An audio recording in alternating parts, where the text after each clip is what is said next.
All right. So, last topic. We'll try and keep it quick. Question from Otavo. On top, yeah. Hmm. A few weeks ago, comment on I think on one of my LinkedIn posts about ABM. So spot on about data quality as the backbone of ABM. I'm curious though, does waiting for perfect data hold us back from achieving quick wins? How do you decide when your data is solid enough to start seeing results? I think this is a really good question. So you go for it. What do you think? I agree with the perfect data thing, especially when you're thinking about just like collective and data that like no one gives a shit about. Like, do we have like salutations or whatever, or like, do we have everything capitalized for things? Or even honestly, sometimes yeah, anyway, I could go on, but also I think it's easy to fall into this trap around wanting perfect data. I think especially early on in my career, I was like such a control freak and wanted everything to be perfect, and it slowed me down, and it also got me focusing in the wrong areas. So I think I think I actually had a post about this like 2 weeks ago or before I went on vacation for the holidays, but I think the better thing is to focus on, okay, what are the goals of the go to market team? What's the data that's important to like measuring those goals and OKRs and things like that? And what's that core set of data that the team's actually going to use? And just focus on making that great. Yes, there's going to be other things that aren't good and great, but like if you can get your core set of data that can be operationalized for the team, and for me, we talk about it all the time, but like funnel data is super important for that, very much related to funnel data, but would be like pipeline data. Um, and then also being able to look at things by like region or vertical. And then when it comes to campaign structure and campaign data and source like attribution data, that's another area that I think is super important. And making sure all of that is kind of categorized correctly, because campaign structure then means you could do multi-touch attribution a little bit better. Having UTMs tracked properly can also get you that like lead source information that the sales team can use, or you can tie to your records. And so if you even just focus in those like few areas, what we see is that the team can actually use it. It's going to be answering a lot of the questions that most people are going to be looking for. And once you set up a solid process for it, like it just needs to be monitored, and then you can just keep that clean. I'm going to disagree a little bit, Oh, okay.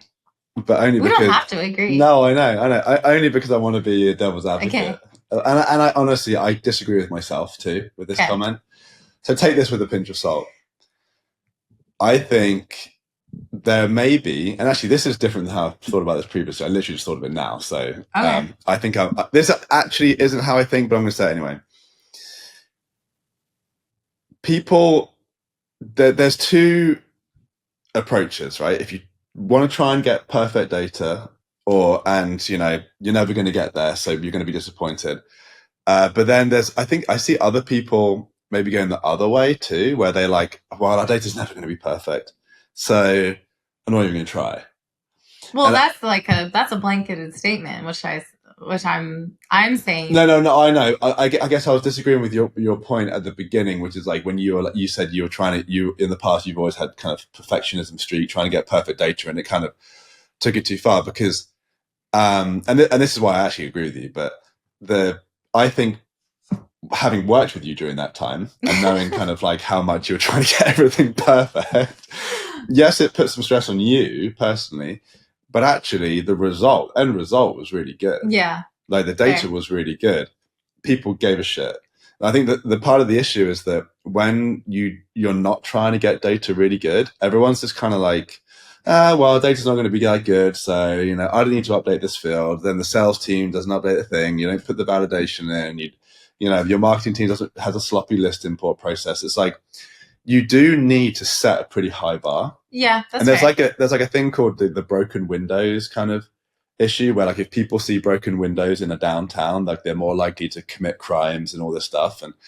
But like I think that that's a psychological phenomenon, whether it's true or not, who knows. But the thing that I would say about if you go to market data is you do want to set a high bar because when you set a high bar, everyone cares a bit more. Everyone kind of cleans up as they go along, and maybe you will get to good data. Right. If you're willing to, if you go too far the other way and you go, well, we're never going to be perfect, let's just try get to good, then you're going to be at poor, right? But if you shoot for nearly perfect, you might get to good. Right. So it's but almost, do you do that across like every single no, piece be of focused, data? right? Exactly. Focus on the core. And that's thing. what I mean. In those point. areas, I agree with that. I think you aim for perfection. In those core areas, because you're saying I'm going to aim for perfection in these, knowing that I'm maybe not going to be perfect. Yeah, I agree with that. But that's the trade-off. Otherwise, like there's no point in trying to focus. 100%. Yeah. So that, I guess when I was disagreeing, it was more just like kind of like not shooting. But it's fair. I think that the key takeaway that I would take from what you said for people is, you know, the that trickle down like kind of effect where like if data's crappy here, people are going to be more likely to be okay with crappy data here, and it's like we're just all settling, and we don't want to settle. We don't want to settle with partners, boyfriends, or you know, anything else, but especially our data. So data's hard. It takes a shit ton of work. So you have to have a pretty lofty goal with it. Yeah. To be able to incentivize people to actually do all that hard work, because it is really hard, like bloody hard. Like it's complicated. There's a lot of it. You got to build processes to keep it in a good place. And if we're talking about AI, if you want to put AI against something, put it against your data and clean it up. But to your point, I 100% agree. Focus, like there's a prioritization. There's don't go. You know, you don't need to be cleaning up, like, you know, like Mr. and Miss in like your data. No. Go clean up, like, you know, something really important, like your funnel architecture, your sales process data, your attribution data, your revenue data, even like your customer data. Like some clients we start working with them are like, how do we get a list of customers? And they're like, well, we can't. I know, it's crazy. Like there's a lot of priorities to focus on. But the thing is, I wanted to be a bit spicy and say I disagree. I completely agree with you. I just think I see a lot of people copping out and having an excuse, which is like, I only want it directional. I know data isn't going to be perfect, so let's just kind of like not work as hard on it as we should. It's like, no, work really hard on it, because your data should be really good if you want people to trust it. And you know what happens when your CMO sees like one thing off, or your sales leader sees one thing off. They don't trust everything else. Yeah.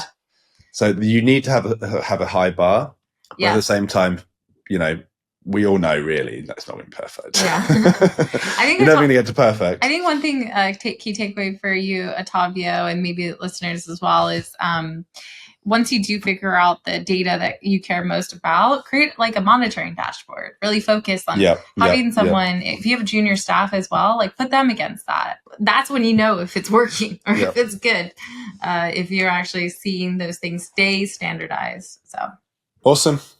That's it. There you go. That's it. Welcome back, 2025. Here we come. Let's see how wrong we are with our predictions. Thanks everyone for listening. If you enjoyed this episode, feel free to share it with a colleague or friend. We'll see you next time. Thanks. Bye.